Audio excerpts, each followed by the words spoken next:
जय जगन्नाथ सांग माने तो आज आउ एक नुआ भिडियो आपण मानक बहुत बहुत स्वागत करुच्ची। तो कालिया योजना को नहीं आसला बहुत बड़ अपडेट जे कालिया टंका मिलवा को जाउची।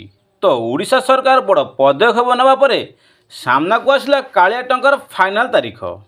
तो एथिपई आपण मानक कौन सब करने को पड़ो तो एथिपई आपण मानक केउ सब डॉक्यूमेंट आवश्यक पड़ो। तो चाषी भाई मानक आसला बहुत बड़ खबर तो से सबूर आलोचना करवा।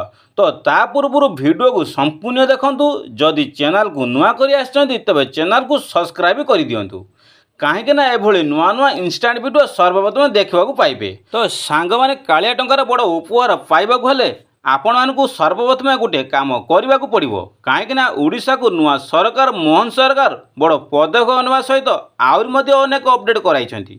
तो से आपण मानकु कालिया टंकार पाइबा पूर्व यही सब काम करने को निहाती आवश्यक। तो से सर्वप्रथम कृषक ओडिशा रे लॉगिन कर दिंतु। एक कृषक फार्मर आइट पंजीकरण करंतु।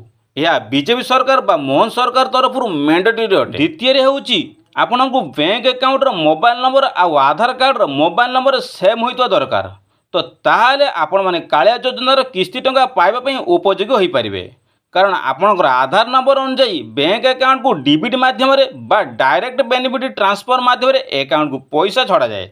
तो से आपण माने आधार सेंटर जाई आपण आधार नंबर को अपडेट करंतु। जदि बैंक अकाउंट रे आपण मोबाइल नंबर अपडेट नहीं आपण बैंक को जाई आपण मोबाइल नंबर भी अपडेट करई नियंतु।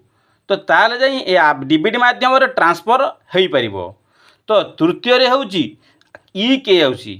तो तृतीय होउची कालिया पोर्टल रे लॉगिन करी सर्वप्रथम आपण कोन करंतु ई केवाईसी कराई दियंतु। तो यह मैंडेटरी अटे।